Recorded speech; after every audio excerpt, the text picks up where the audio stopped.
Wouldn't you know it, I have a cold again. And because my passport is in with the government, I'm unable to buy cold medicine at the pharmacy. You have to have a Chinese ID card or your residence permit.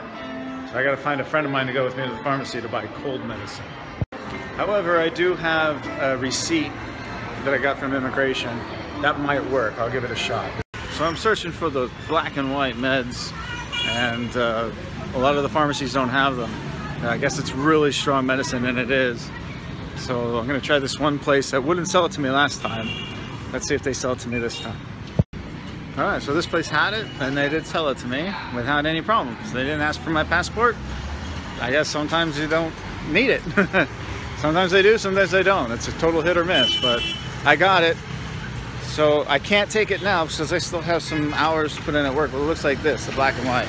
This is the stuff I had before. And this stuff knocks you out. Let me tell you, this is the best cold medicine I've ever had.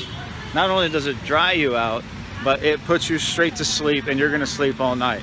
So if you've got a cold, I mean, forget NyQuil, DayQuil, this is awesome. But I can understand why they control it, because it is very, very strong cold medicine. If there's one thing that's worse than having a cold, it's trying to get a good night's sleep in my apartment while my neighbors are having a party. I have one neighbor, a girl that, you know, she's a nice girl for the most part, but last night, not so nice. So tonight, being the 75th anniversary of Pearl Harbor, I am seeing Hacksaw Ridge. So it just came out here. I know it came out in the States a couple months ago, but I'm really looking forward to this. To be honest with you, I never heard of this story until I saw the trailers and started, reading some of the reviews about it. So I understand it's pretty intense. My only concern is that here in China, they often will edit movies for the Chinese audience.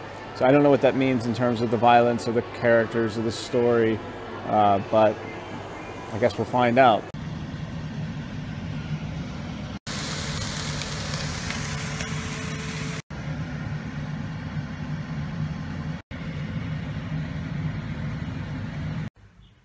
I had to sleep in a little bit this morning. I guess I'm still fighting this cold. But I went out last night after work, and I went to see Hacksaw Ridge, which just came out here. And I remember it was a late showing. I got out at about a little after midnight, and I'm riding home through the streets of Xiaolan. It takes about like 15 minutes to get home. But in pure silence, I mean, the streets are completely empty and just reflecting on that movie. And what an incredible movie. Probably one of the best war movies I think I've ever seen. Gotta go see it. Highly recommend it.